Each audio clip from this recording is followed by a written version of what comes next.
So, oh good, the mic is working today. Hello and welcome to this edition of the Independent Writers Review. I'm your host, Iolande V, Argent, and today you'll see my interview with author, speaker, holistic healing master, Gabriella Guglielminotti Trivel. Gabriella is coming to us today fresh from her presentation for the 2016 Women's Virtual Success Summit. She was born in Italy and studied foreign languages at the University of Turin, which is her home city. She qualified as a master practitioner in neuro-linguistic programming, known as NLP, in Florida, and then traveled around the world from Europe to Asia, Africa, and back into the Americas, and then on to Antarctica. In 2008, she joined an expedition to Antarctica with the aim of facing her fears and her limiting beliefs that changed her world and opened her to new possibilities. And then in 2012, she published her book, Antarctic Odyssey, A New Beginning. It was all about her adventures and her inner journey and the powers of nature.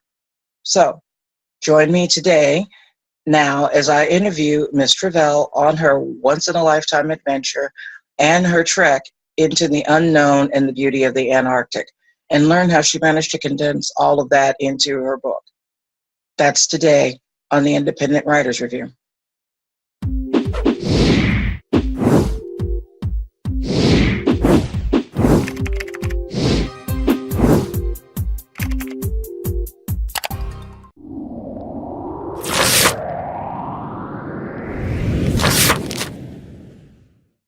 I'm still an Italian citizen and I never changed my citizenship. Yes, I lived in London for 11 and a half years. And in those 11 and a half years, I got engaged, got married, got divorced. Then I lived on my own for some time, and then I moved eventually out in the countryside because I wanted to learn to fly, and so I couldn't really do that in London. So I moved in 2009 in a little town called Berkhamsted in Hertfordshire. And in the meantime, though, in 2008, I did go to Antarctica. Hence my book, written in 2011, called Antarctic Odyssey, A New Beginning, which I published in 2012. And what is in the book? Yes, of course, I explain my story of how I ended up in Antarctica and what happened during the trip. But mostly and foremost is a book that doesn't really talk about geographical details or fauna and flora, etc., but is actually the narration of what happened to me innerly, as a woman during that trip, and how that trip transformed me, and what are the lessons that I learned during it, and what else. I think it succinctly is about it. Okay. Well, we all have to take a journey. So how did, well, of course, you're in big old Antarctica. How did that change you? Okay. I was, in 2007, after ending the divorce I was going through, that I had been going through for a couple of years, I was quite distraught. I thought I was fine. I kind of held up during the difficult times. But it was only when everything finished, the adrenaline wears off, and then you start feeling the knockoff effect. Okay. And I could feel that I needed to refine myself. I needed to do something promptly that would rekindle a relationship with my spirit, with whom Gabriella was and is. And so what happened was that really in a couple of days after my second court hearing finished, I heard from a friend about this event in London, and where there was this motivational speaker, this a chap called Peter Bland, an Australian guy, who was actually advertising to go to Antarctica.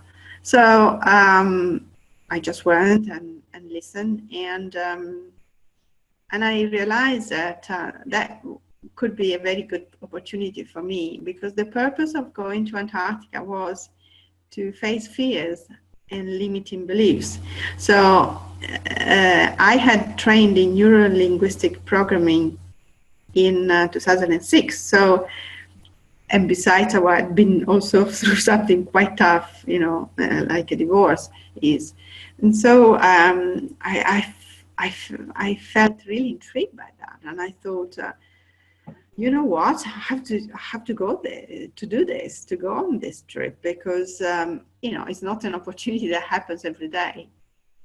It wasn't a place that let's say, was on my bucket list, right? So I like warm climate. So the freezer of the earth, it wasn't really appealing to me. Besides, of course, the fauna, meaning the animals, right? But of course, and the beauty of nature there. But it's not a place that I would have put in my bucket list, right? So, but what intrigued me was the fact that it would have been an opportunity for me to test myself. And I knew that I would get some money coming out of the divorce. So I thought, if I don't do it now, when else? You know, I might have this opportunity, right. And I would do something so crazy, really.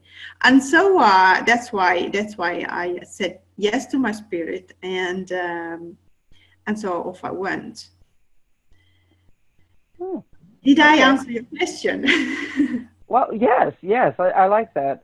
So, okay, the trip was about facing fears, and you know, you have to reconnect.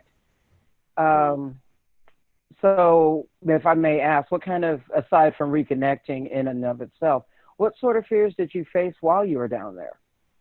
Yeah, that's a good question, because I asked myself that question many times. So imagine that this was, it was going to be a trip of 10 days roughly on board of a ship, that it would be just for this group of people. You know, it wasn't like a touristic group or something like mass produced. Right. So, and we would do certain activities once in the Antarctic Peninsula.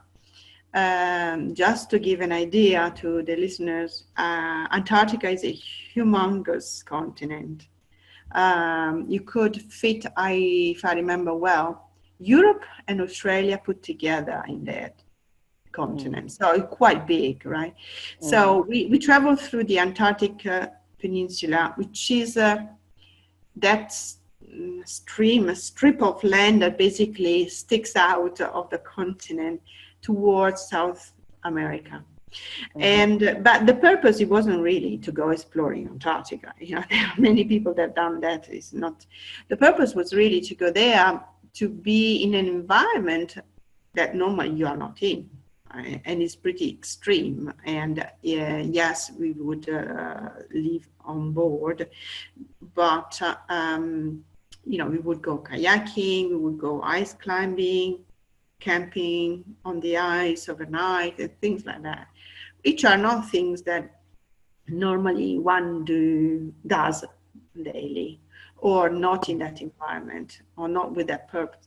So, to answer your question, I asked myself, why do I want to go there? You know, is it something really that, of course, being in the situation I was, it really appealed to me, because I was just coming out of 2 years where I was living a very, let's be honest, dire situation. So I had split from my husband, but because of practical and financial reason, we were living split under the same roof. And the relationship, of course, had already broken down. Otherwise, why would one want a divorce? And so as you can imagine quite easily, our relationship became worse and worse. So it was quite challenging, psychologically, emotionally. Okay. So when you come out of a time like that, in a way, I think it's a kind of a self-defense mechanism. You think, oh no, I'm fine, I'm all right. I passed through the worst of the storm, now I will be fine. But what I actually realized, it was that the storm has passed, yes, but you are in tatters, you are in bits and pieces, and so that opportunity just spoke to me. It really, I'm quite an adventure type of person. I like the outdoors. I was raised with my parents and being mountaineers and getting us, my sister and I, with them since an early age, trekking in the mountains, in the Alps, in Italy. So in a way, there was that appeal of being in contact with nature. And I always had felt in my life the appeal to nature as my major teacher. And so that, of course, appealed to me because Antarctica is one of the very, very few places in the world where nature is still, we think, pretty intact, okay? And besides, the other important thing is Antarctica is the only continent where, as far as we know, which is quite limited, but anyway, there hasn't been any war.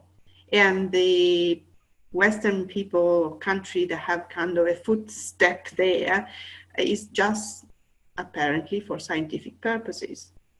So that appealed to me as well. And then also, I think it was the fact that I always liked to challenge myself since very little as well.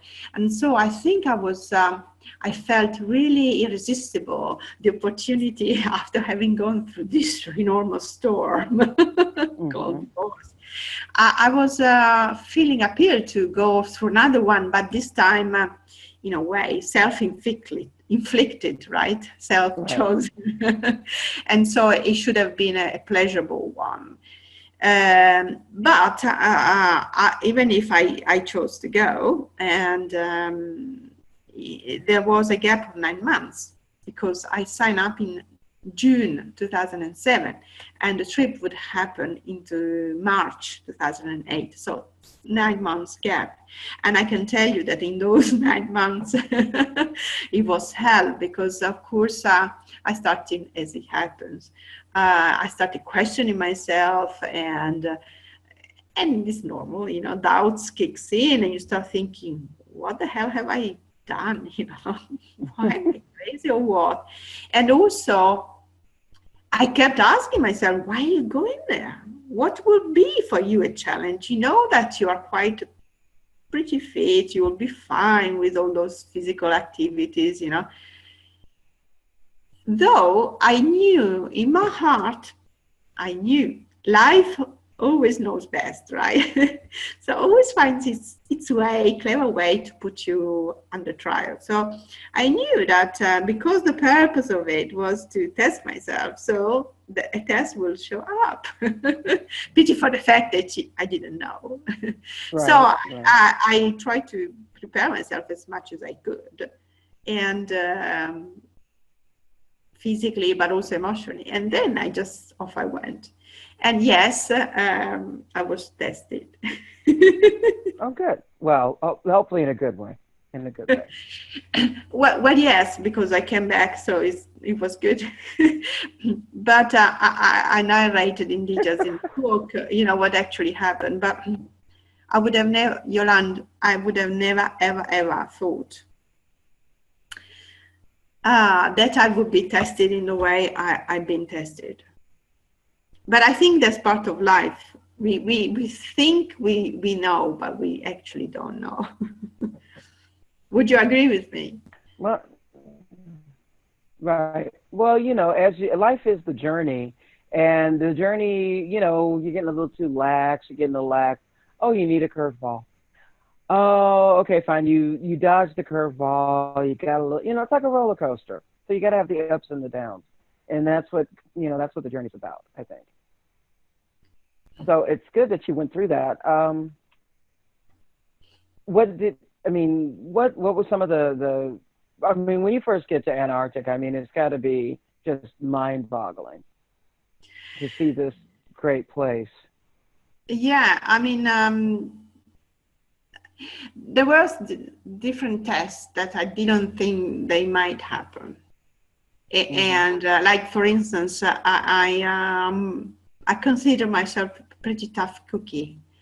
So I'm normally not car sick, I'm not seasick, I'm not plane sick or whatever. Mm-hmm. But I know also that there are people that are more subject to those sicknesses. But if, for instance, let's take as an instance the sea, being seasick, it just depends on the degree of level of the storm. Because it's well known that even the toughest sea wolves, they get sick if the sea is in certain sea conditions. So, and the Drake Strait, which is that bit of water between the southernmost tip of South America and the Antarctic Peninsula, which is the most north tip of Antarctica. That strait, which is called the Drake Strait, is one of the toughest, most horrible, most difficult bit of sea in the world. And the reason for it is because there are mainly 3 oceans converging. So you have the Pacific Ocean, the Antarctic Ocean, and then also the Atlantic, Pacific, and then what is called the Antarctic Sea, or anyway, all the water around Antarctica. So as you can imagine, it can be quite tough. And I thought, oh, well, no, I'm fine, And when we started the crossing, most of the people, they were taking, some people had patches they put somewhere, like car sickness or stuff like that. Some people were taking drugs, and I thought, no, wow. Me, no. So I took nothing, and it was rough. And I tell you, I lived it through it and enjoyed the most, and I really decided to die. It was so horrible. It was, I can't remember having been so sick in my life. But on the way back, though, wow. On the way back, it was nothing. That's when they call it the Drake Lake instead of the Drake Strait. They call it the Drake Lake. It can be totally smooth, and fortunately on the way back it was. And so I can say I enjoyed both ways. But the point is, I wasn't imagining that I would go through something like that, and but I did, and yes, it was tough, to say the least. But I wanted to go through awake, that's why I didn't take any drugs. And then another thing that also happened there, that is the major thing that I wasn't expecting at all it might happen. I lost all my gear, my photographic gear. And that, for me, it was the most important. Possibly I value that more than my life, because I love taking pictures. I love nature. I love the light. And I've been dreaming for 9 months, the wonderful views that I would enjoy there, that so few people do, because it's a very minute amount of people they go there. And also before setting off, I had this inner voice saying to me, you have to make something out of it, because not everybody's got maybe the privilege to go on something like that. And so I was really determined to do something that I could for the benefit of other people, not just me. So, and so I didn't know what to do. And then I heard this voice saying to me, well, go and film, produce something. Besides, I never filmed before, right? And so, and I didn't have money to obviously take with me, a crew, anything like that. Right. It was way out of my budget. And but when I heard that, I knew that I had to do something about it. And so what I done, I found some advice about camcorder. Okay. And off I went with my little budget. I just bought the best I could buy. I bought a new camera so that I could take pictures of a certain level that maybe it could be published. So I really did the best I could do in my little with my little capabilities, to fulfill this dream. And you can imagine when the first time I set foot on the land, I lost everything. So that was possibly the biggest challenge that happened to me. And I think it was because if you're challenged physically, if you die, there's nothing you can do. If you are injured or something, well, again, you try to do something, but that was an emotional challenge, of course, psychological. And those, I think, are the worst. They are really the toughest. So I was a wreck. To be honest, I was a wreck for the rest of the journey. Wow. So your emotional, that took your mind off of the rest of the challenge. You already had one. I tell you, Yolanda, that was my most horrible possible nightmare, and that happened. I manifested it, and so wow. I didn't know what to do. I was just a wreck. But you wrote a book. So exactly. So to be honest, again, I do believe that in life everything happens for a reason. And if the trip had gone smooth and nothing had happened and blah, blah, blah, possibly for me, the trip, it would have been just a trip. But it was something different, definitely. And I tell you, I wrote the book after 3 years, because when I came back, I was still going on tunnel vision, because I had to produce a documentary. Whatever happened, and I was desperately trying to see if I could sort it out somehow, and finding contents or something. When something is not meant to be, whatever you do, it doesn't work. Yes, I'm quite familiar with that, yes.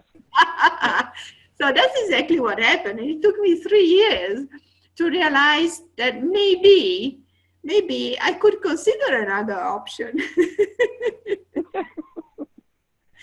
It happens that way. That's true.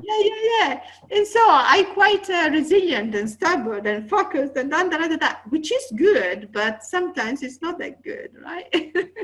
So I realized, but Gabri, why don't you write a book out of this? It will be not what you wanted, but at least you can say it can be your legacy, right? And then anyway, I haven't abandoned my dream to produce a documentary out of it, but I realized that if I wrote a book, at least it's something material. It's like an object, or an electronic object, but anyway, that you can give it to somebody, and maybe he might get inspired, he or she might get inspired, and maybe then the documentary might still come out of it, but it's better than having nothing, right?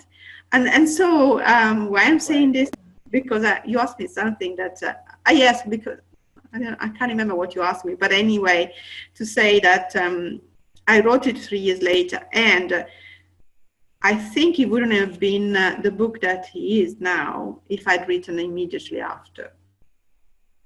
Right. So right. this to say that life sometimes it does give you the opportunity to digest stuff if you want to digest it. Right. Right. Well, plus it gives you what it changes for may not seem like it at the time that it's better, but it is better, because if you had been there and you had created the documentary, that would have been just, one type of documentary, your point of view, blah, blah, blah. But because you weren't able to do that, you had to sit down and write a book. And that was another emotional thing. Writing a book is very emotional. And it gave you a chance to, still explore and help yourself get better. It's kind of cathartic when you write. Yes, in a way, I think the real reason why I wrote it is the reason that is beneath and underneath it all is behind any author. You write it for yourself first. It's almost like you have to get it out of your system. And definitely that was my case. I needed to, they say, to set closure, to finish this thing. And in a way, once I wrote it, because I realized so much and I understood so much in the process of writing it,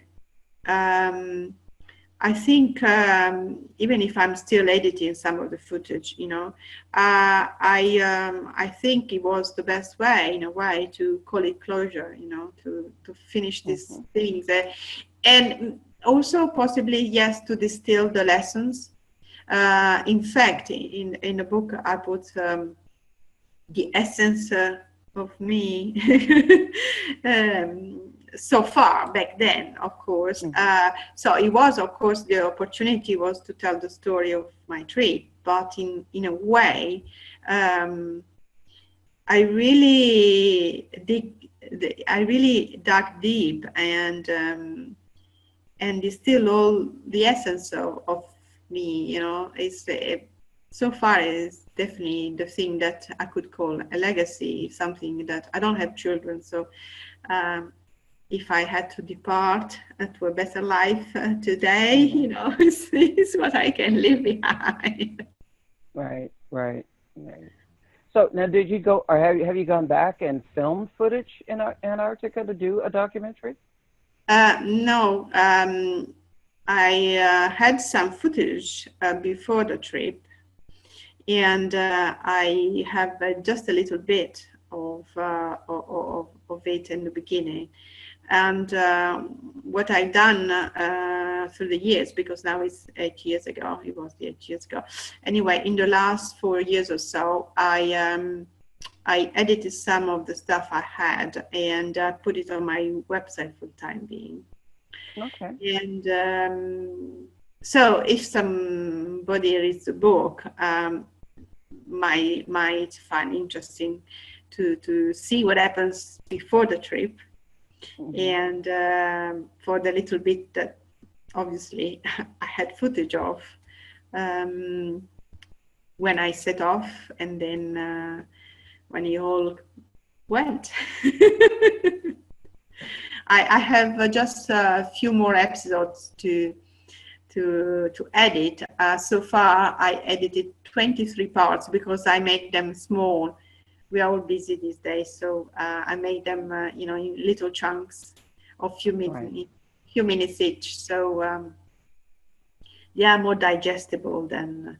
And besides, I so far I haven't really produced anything, as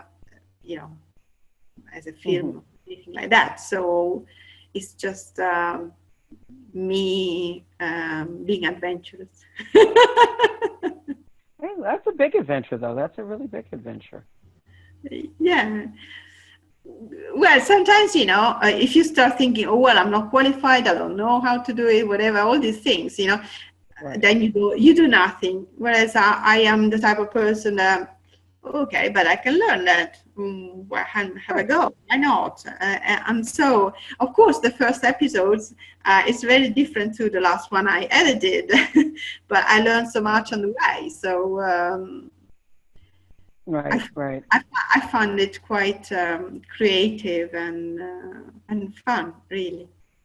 That's good. That's good.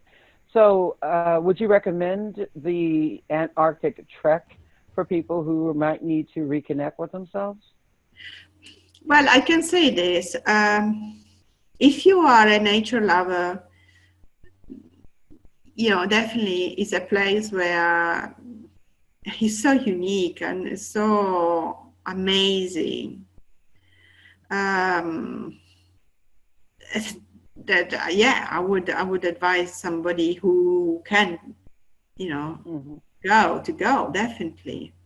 Not necessarily you have to go because you have been through something really tough in your life. You can just go there and enjoy it. Why not?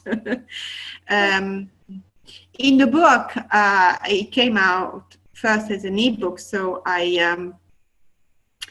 I put all the picture I could have, and also the picture that, because I lost my ear, I was donated by other members of the group. So I think it's worth a look, even just for the pictures. Yes, of course, I had to swallow my ego and forget that maybe my picture would have been much better, whatever, but... we all have that little me inside that things is better than others, that can do things much in a more creative, better way, blah, blah, blah. Yes. And actually, one of the lessons that I learned out of this is the fact that because I was donated many pictures quite generously by some of the group members, it was only when I later on, when I was actually in the process of writing the book, that I realized, I felt really humbled, and I realized that because I lost my stuff and I couldn't just possess my own, through other people's pictures, I had actually discovered things that I missed because, right. You have a pair of eyes, right. You have one body, so you filter everything through that. And so, of course, if you are, let's just say, even if you're on the same boat, seeing the same thing, different people will take different pictures, so you see things in a different way. So it was really interesting, especially going through them. For, of course, choosing which one to choose, for the book. And I realized how differently we perceive things, and light. And again, I knew that through my NLP training, and, okay, you don't have to be a super duper psychologist to get that. Yes, it's true, but one thing is to know something because you read it, because you've been trained, blah, blah, blah. And the other thing is to really get it because through experience, it's really different, Yes. Yeah, so I really, that was one of the many lessons I learned. And then that really humbled me because I actually discovered a different part of Antarctica that otherwise I wouldn't have seen if I hadn't been in that situation. So ask for pictures. Right. Well, maybe we should tell people about your website and where they can go and, see the pictures or the book. Yeah. The book now is also in paperback, and the paperback is, of course, if you get it in color, for those people who still like browsing, manually a book, it's better. But an ebook, you can store it in your Kindle or your iPad or whatever it is. Anyway, whatever is appealing to you, you can find my book Antarctic Odyssey: A New Beginning on my website, which is flyinginspiration.com. gmail.com. Flying, like the fact of flying, FLYING, and then inspiration, like having an inspiration in one word.com. So there is a page called My Book. In there you can find audio, articles, videos, and the link to buy it either from the publisher, which is the Endless Bookcase website, or there is the link to Amazon, there is the link to Kobo, there is a link to Nook. So wherever you are in the world, or however you prefer to purchase a book, I think you can find a way for yourself there. Okay. And do you have any parting, since we're coming up on the end of our session, do you have any parting ideologies or things that you would like to share with the viewers? Yeah, I think I would like to share the last line of my book, because I think it sums it all. And as I was saying, in the book, I really try my best to put the essence of myself, and to squeeze out all the lessons that I learned through that adventure. And at the end, in the epilogue, what I done, I put them all in a simple list. So, you know, so you can, in case you are in dire straits, you don't know very well what is that you need, you can go there and go through them and see the one that applies. But my question was, yes, but what if happens like it happened to me in the trip? You know, life throws at you something that you don't expect, because that is the only sure thing, that you will always go through something that you haven't planned. You know, life is quite skilled at doing that to anybody, really. And so I thought, oh well, then what is going to be, you know, the advice? You know, what it would be, what will I do? And so I the jolly lesson, like one that is very useful in any situation, is this: life is a journey of the heart. The mind is only a helper, and the soul is the adventure.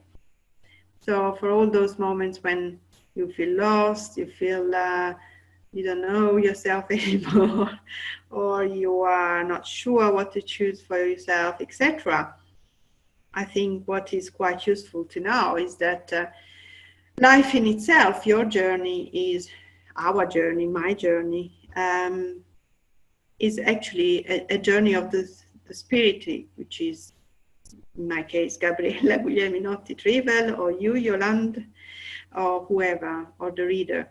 And it's not really something that is, as we think, you know, a mental thing, as a conquest, a geographical conquest, or whatever it is. It's the life journey is an adventure of the heart, really. And what really always is who is the leader in it all is the spirit, who you are. It depends on what you believe, but, you know, let's call it the soul. Whatever is your belief, you might use a different word, but anyway. But your heart is always the one that directs you, and it directs you and helps you out, and knows the truth, and knows what to do, and all the rest of it. So when you're lost, just listen to your heart. Okay, good words. Good to know. Thank you so much for agreeing to be on the show and putting up with all the technical hickety-wick that we keep going through. I really appreciate it. You're welcome. Yeah, I was so delighted, you know, to be on your show, Yolande, and I hope that maybe I spread a bit of wisdom or insights that might be useful for others.